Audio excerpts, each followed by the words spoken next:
Jessica Ma is the founder and CEO of inDinero, a company that takes care of accounting, payroll, and taxes for businesses. Jessica founded her very first company in middle school and started inDinero from her UC Berkeley dorm room where she was studying computer science.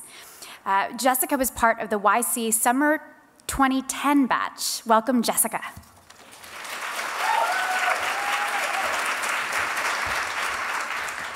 Thanks for the great intro. Let me just test this clicker out here. All right, so my name's Jessica Ma. I am the founder and CEO of inDinero. I went through Y Combinator in the summer of 2010. And my story starts at UC Berkeley. I studied computer science. And while I was there, I was the president of the Computer Science Undergrad Association. And one thing that I really loved doing was inviting other founders to come speak to the students. I really wanted to get my CS classmates to think about starting their own startup. And the first person I invited was Drew Houston, who is the founder and CEO of Dropbox. And then I got Sam Altman from Looped. He's now the president of Y Combinator, as you all know. And they said I should really consider applying to Y Combinator. And I hadn't really considered it at the time. I thought, well, I'm not sure if I want to do Y Combinator. I don't know if I want to give up all that equity. And they say, just apply, and worst case, you get in, and then you decide not to do it. It's not such a bad worst case scenario. And that's what we did. My co-founder, his name's Andy. He was my best friend. He's still my best friend. And we did all of our computer science projects together. We're really close. And we knew that we didn't want to get real jobs after college. We just wanted to go straight into doing our own startup. And we're just friends. We're not dating, nothing crazy. And a lot of people would ask, are you like siblings? Are you like married? What's the deal? And I'd say, we're just friends. And so we put in our application for this idea called the Mint.com for businesses. And a lot of people would say, why accounting? That sounds like such a boring idea. Why not like Facebook apps or something more exciting? And I said, and I thought, well, I'd run my own small business before. And accounting was just really hard to do. How about we do something that could actually make a difference for others? So that was our idea. And we went through Y Combinator. And we were really excited. We weren't scared at all. We were on the top of the world. We thought, we're going to get lots of PR, we're going to raise all this money, everything's going to be great. And that's what we did. We got lots of PR. This is Fast Company interviewing me at our home office. And we thought, we'll get PR, we'll get users, and we'll use that to get even more PR. And that's what we did. Here's Fox at our office. And after that, we raised a lot of funding. We raised $1.2 million in funding. And the first thing we did with all of this new money was, of course, get a fancy office. There's the hot tub in the back. And I remember feeling like we're going to be the next Intuit. And we told people, I remember at demo day, one of my slides had said, we're going to be the next Intuit. We were that confident. And I was able to get one employee who worked at Google. He was getting paid something like $250,000 a year. And I got him to quit Google, work at inDinero for minimum wage and 1% equity. And we both thought this was a great idea, but in hindsight, that was a terrible deal. Needless to say, he didn't stay there very long. And the biggest problem we all talk about is hiring, hiring, hiring. But there's one investor I was meeting with. His name's Anton. He was the VP of Business Development at Mint. And we've become really good friends over the years. And he asked me, you're talking about hiring, but have you ever fired anyone before? And I thought, no, I've never had to fire anyone before. And he had this evil grin on his face. Jessica, you're telling me that you have all A players. You don't have any B players. Your team is amazing. And I'm thinking, no, that's not what I'm saying at all. I didn't fire anyone, not because I didn't have B players, but because I just didn't really have the courage to fire anyone. And he gave me that courage. So the next week, I fired my first employee. And little did I know that a year from that moment, none of my employees would still be working for me anymore. The debauchery continued. Here's us throwing a YC reunion hot tub party at our office. And all of our vanity metrics were going up. We had a lot more users. We were tracking not just millions of dollars in assets, now we had billions of dollars, and we thought, these are numbers that investors are going to love. And we thought, wow, we're millionaires, Andy, what kind of car should we buy? And all this other stuff, and it was just too much. And my mom thought, you're being really arrogant, you gotta calm down. And I had one friend who just sold his company for a lot of money, and he said, how much money are you making? And I said, well, we're making $80,000. $80,000 times 12, so you guys are making like $1 million a year. That's not bad. I said, no, you got that wrong. It's not $80,000 a month. It's $80,000 a year. And after a few seconds of really awkward silence, he said, holy smokes, you guys are failing. You need to fix this. You need to fix this. You guys are like a scam. You're ripping off your investors, and this is just not good, Jessica. You got to fix this. And I knew that we had to look into our numbers and figure out why weren't we converting more of our users into paying us money. And it really came down to us forgetting what we were here for. We were so obsessed with fundraising and getting PR that we forgot to focus on making something that people really wanted. I mean, how many businesses actually need a Mint.com for businesses? They need their accounting done. They need their taxes done. And this is one of my favorite mentors, Steve Blank. He's a retired serial entrepreneur, and he teaches at Berkeley and Stanford. And I invited him over to my office to hang out, get some advice, and he saw the hot tub, and he shook his head a little bit, and he knew things weren't going well. And then at the end of the night, his final question for me was, or his final comment was, Jessica, don't be scared to pivot. It's not too late. And in my head, I was thinking, why would I want to pivot? I loved making accounting software, but we all knew that was simply, it was not working out. So I wrote a letter to my parents 2 months later. I want to read it to you because it's actually true. Dear Mom, dear Dad, this is 6 in the morning. I couldn't sleep all night. I feel like I'm Bernie Madoff. Rich on the outside, but completely broken on the inside. There's just a lot of pressure right now because the company is running dry on money in the next 9 months or so, and we really need to produce this summer or else we're royally screwed. Anyway, I'm going to start seeing a therapist or something because this is just no way to live. I have no idea how you handle this entrepreneur job. Jess.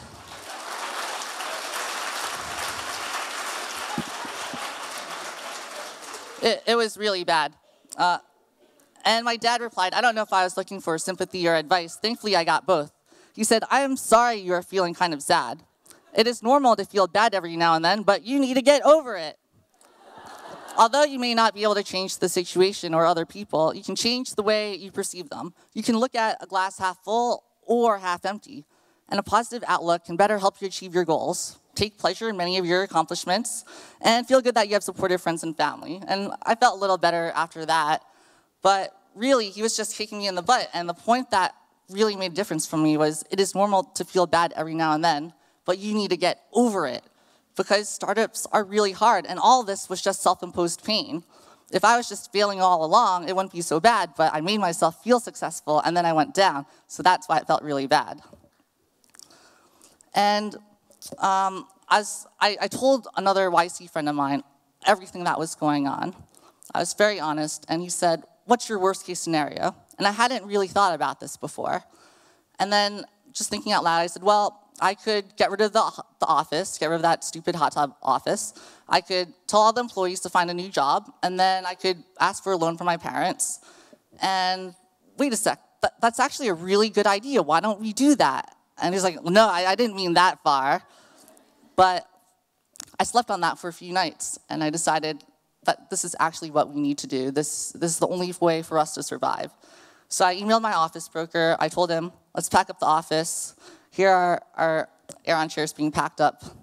And I told all the employees one by one, this isn't going anywhere. I want you to have a job. Start looking, and I'll give you like 60 days to find something new.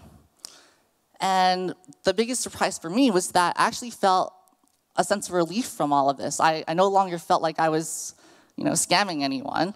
I was coming to truth to reality. It's like I was It's like when you're an alcoholic, the first thing to do is to admit that you're an alcoholic. Well, here, I'm admitting that I'm failing, and I'm coming to terms with that truth. And that's why I actually felt a lot better and a lot more relieved after we made that decision. And here's us playing StarCraft. We decided to take a break from all of this. We took a lot of time off to go to Monterey, Santa Cruz, spent a week in New York, a week in Orlando for Disney World, went to Lake Tahoe. We really goofed around. And the reason why I say that is because I feel like a lot of founders, when things aren't going well, they try to work themselves out of their paper box. They think, if I work harder, I'm going to figure out a way to get around this. And as CEO of my company, I knew that wasn't right for us. We had to do something completely different. We had to take a break and then hope that we'd come up with some aha moment. Here's us in Disney World. Another big thing that surprised me was that my co-founder, Andy, and I, we never talked about failure. We never talked about what-if scenarios, like, what if this doesn't work out? What if we have to return our money to the investors? And what if we have to just get real jobs? None of that ever came up. Not once. I think we just kind of understood that somehow we'd get through all of this. So it's back to the drawing board. After we got back from our trips, we wanted to figure out how to get ourselves out of this rut. And the question was, what will businesses pay real money for? Because businesses were only paying us like $20, $30 a month. And if you do the math on that, you need, in order to be the next Intuit, in order to have a billion-dollar business, you would need 4 million businesses paying us $20 a month. And that was unreasonable because only 10% of our users were converting, which means that you need something like 40 million free users on the platform. Problem is, there aren't even 40 million businesses in America. So we're screwed from day one anyway. And no wonder why like Ron Conway never invested us. Like, this was just a terrible idea to begin with.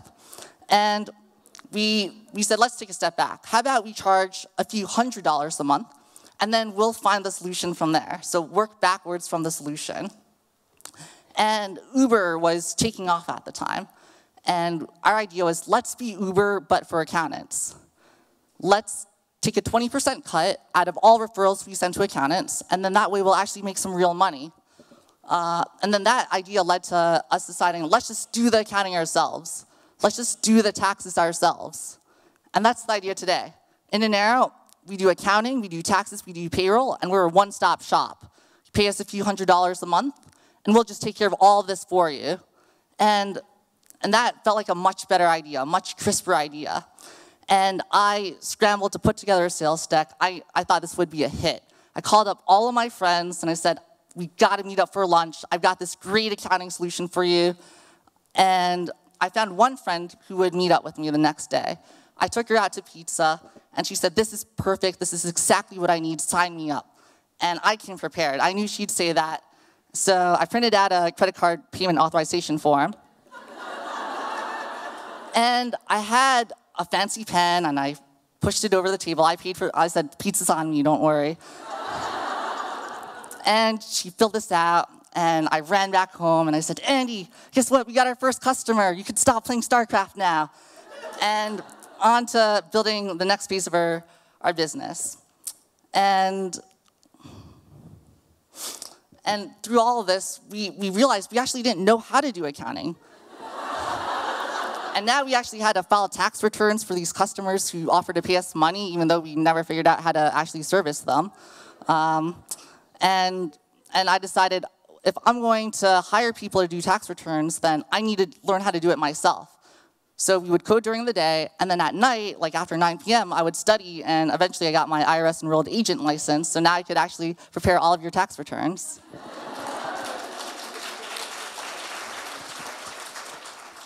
So after that, we decided to stay really frugal. This is our apartment office, and we hired a few employees again. And I would take calls out of my bedroom, and then I would come out here and work on that sofa. And the real reason why we had to work out of our living room wasn't because we were frugal, it's just because we didn't have any money this time. And we were still living off my mom's loan money and my co-founder's loan money from his parents too. And then we had to upgrade. We had to get an even bigger office. This was still a living room. I lived on the top floor. Andy lived in another bedroom. And we fit about a dozen employees here. And we stopped caring about billions of dollars under management and all those terrible metrics. Now it was just real revenue. How much money are we actually bringing in? And it felt a lot better. But the biggest development that I had was that after going through all of this, I just stopped caring about what other people thought about me. Because when you're failing, you don't want to go to conferences like this, and all your friends say, hey, how's inDinero doing? And you're like, yeah, we're doing great, even though you know you're failing and you just laid off all your employees. It feels really bad. So you don't show your face anywhere. You just stop showing up to places. And now I could actually finally get out of my apartment again. So it felt great. And I had one prominent VC I met with for coffee.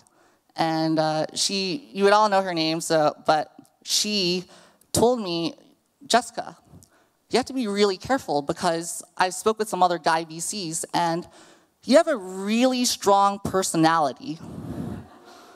And I'm not saying it's a bad thing, but you have to be really careful because guys in our industry, they're just not used to women with really strong personalities like what you have.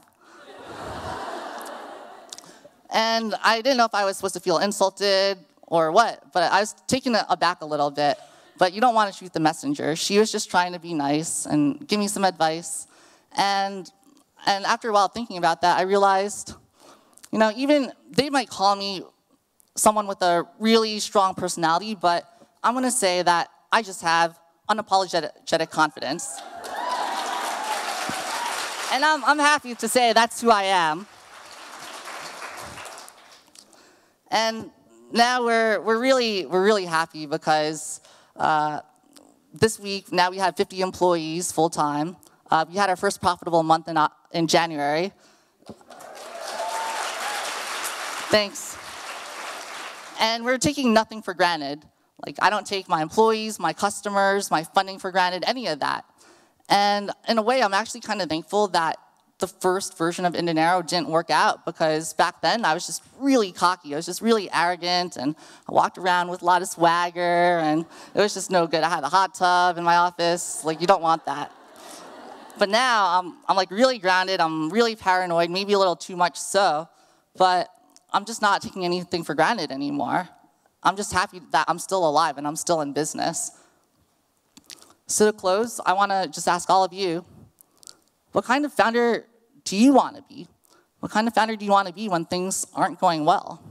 What kind of founder are you going to be when you have lots of PR, when you're on the Forbes 30 under 30 list and you closed all this funding at some mythical high valuation? And what kind of founder do you want to be when you have this VC telling you that you have a really strong personality? But whatever you decide, stick with that definition with absolute and unapologetic confidence. Thank you so much.